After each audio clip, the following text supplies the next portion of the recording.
Hi. Today what I'm going to do is take a book that many of us will know, The Gruffalo, and I'm going to show you what you can do with the cover of this book. I've purposely chosen The Gruffalo because it is such a classic.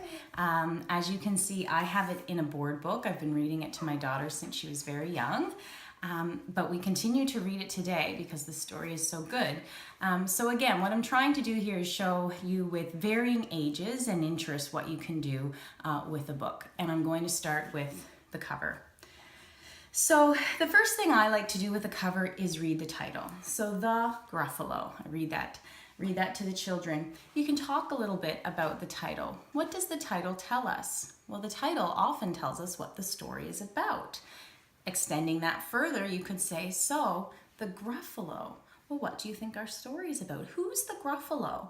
Let's look at the pictures to see if we can figure out who the Gruffalo is. And you start looking at the characters. So just from reading the title, you've already snowballed into many questions and conversations about the cover of this book.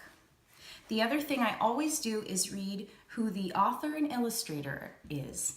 It shows children that this is important, but it also gives you the opportunity to talk about the author and illustrator. What does the author do? Well, the author writes the words in our story. They tell us the story, and the illustrator provides the pictures that go along with our story. You know, and my daughter and I have started making books, and then she sees herself as an author, as an illustrator, which is hugely important. So I always go over those names.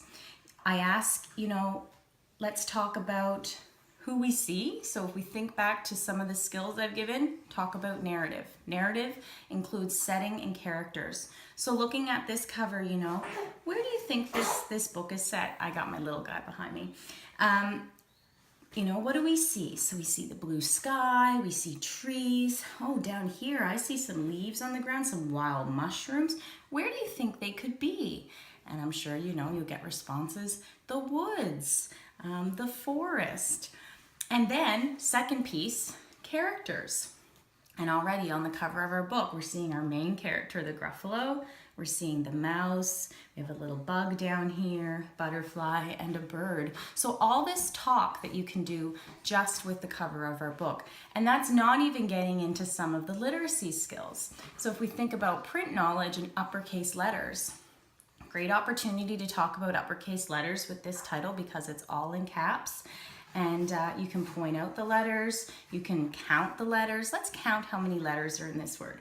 1, 2, 3, 4, 5, 6, 7, 8 letters in the word Gruffalo. That's a really long name. How many letters are in your name?